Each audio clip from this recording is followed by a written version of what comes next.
Welcome to the Explainer, everybody. Today we're tackling a surprisingly powerful everyday communication tool. We're talking about possessive nouns. Now, by the end of our time together today, you are going to know exactly how to streamline your writing to clearly show that something belongs to someone. But really, think about it for a second. How exactly do we show who owns something? Imagine you're looking at a super cool backpack sitting on a chair. You know it belongs to your friend, but how do you actually express that connection in a sentence quickly and efficiently? It's kind of a communication mystery, right? We need a way to link the owner to the object without using a dozen extra words. Well, that is the exact mystery we're going to solve together today. Okay, let's dive into this and look at the core definition. A possessive noun is simply a noun that tells us that something belongs to someone or something. And honestly, that's it. It's literally just a word that clearly signals ownership. Whenever you need to show that a person, an animal, or even a whole group possesses an object, well, this is the exact grammar tool you reach for. Now, what's really interesting here is the sheer difference in how these two phrases feel. Take the phrase, the Book of Sarah. I mean, sure, it's correct, but doesn't it sound incredibly clunky? It sounds like the title of some ancient fantasy novel. You literally have to use 4 words just to say who owns a completely simple object. Now compare that to the sleek, magical solution, Sarah's book. It's so much faster, it's punchy, it's clear, and it instantly connects the owner to the item. So, let's walk through exactly how this works. We take the name of the owner, and we just add an apostrophe and an S. For instance, Sarah's book simply means the book belongs to Sarah. Right below that, we have Tom's bike, which translates to, you guessed it, the bike belongs to Tom. And hey, it works for animals too. Take the dog's tail, meaning the tail belongs to the dog. You take the noun, you add the apostrophe and the S, and boom, instant ownership. I want you to really lock on to that apostrophe followed by the S.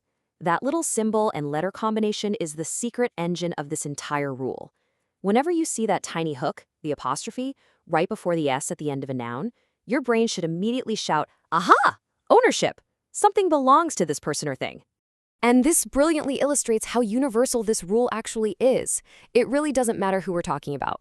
Whether it's the teacher's desk, my mother's bag, the baby's toy, or Ollie's pencil, in every single one of these cases, we're talking about one single person. One teacher, one mother, one baby, one Allie. Because it's a singular noun, we just follow our golden rule. Add the apostrophe, add the S, and we have successfully shown ownership. But wait, what if we run into a plot twist? We've only been looking at single owners so far. What if there's more than one owner? What if the word is plural and it already ends in an S? Think about words like boys or teachers. If we add another apostrophe and another S, it's going to look totally messy and, frankly, sound like a snake hissing when we say it out loud. We need a different strategy. Luckily, the strategy for this is incredibly easy. I don't even want you to think of this as a strict grammar rule. Instead, think of it as a simple 2-step visual trick. Step 1, look at the plural noun ending in S. Step 2, because the S is already there doing the heavy lifting, you just drop a little apostrophe right at the very end of the word. That's literally it. You don't add another S, just cap it off with the apostrophe. Let's look at how clean this actually looks in practice. Take a classroom belonging to multiple boys. The boys' classroom. Notice how the apostrophe is at the very end. Next, the girls' books. These are books belonging to multiple girls. Again, apostrophe right at the end. Finally, the teacher's room, a room for all the teachers. By just hanging that apostrophe on the outside of the S, we keep the word looking super tidy while still proving exactly who owns what. All right, practice time. Let's see if you can fix this clunky phrase, the bag of Maria. Think about your golden rule. Go ahead, shout it out. Nailed it. It becomes Maria's bag. Because Maria is one person, we just take her name, add the apostrophe and the S, and we are good to go. Great job. Okay, let's step it up a notch. Try mentally changing this one, the toys of the boys. Watch out for that plural plot twist we just talked about. How do we make this clean and sleek? Take a second. The answer is the boys' toys. Because boys is plural and it already ends at an S, we don't dare add another one. We just drop that apostrophe right at the very end of the word boys.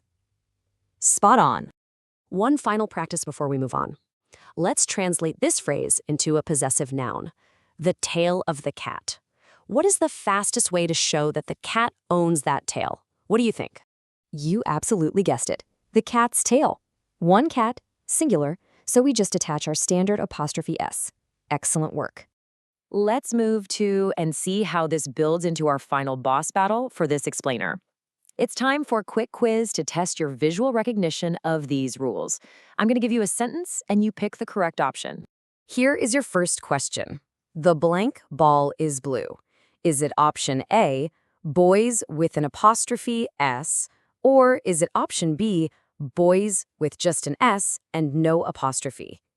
Take a moment and look closely at what we're actually trying to say here. And the correct answer is A, boys with the apostrophe S. We need to show that the ball belongs to the boy. If we just chose B, we'd just be saying the plural word boys, which, as you know, doesn't show ownership at all. Okay, final quiz question. Read carefully. The blank classroom is clean. Your options are A, girls with the apostrophe at the very end after the S, or B, girls with the apostrophe before the S. Now remember, we are talking about a classroom that belongs to a group of girls. Which one visually represents a plural owner? The answer lies in the apostrophe.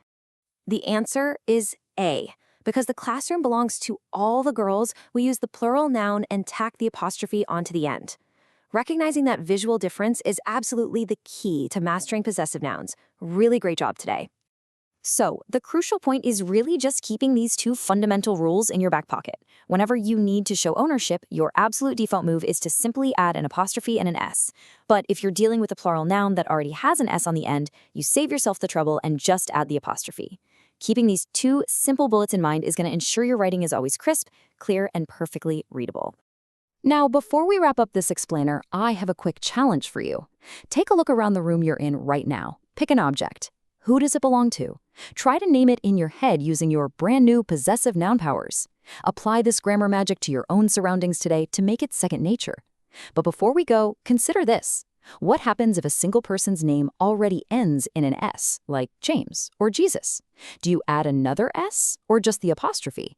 Well, that is a heated grammar debate for another day. Thanks so much.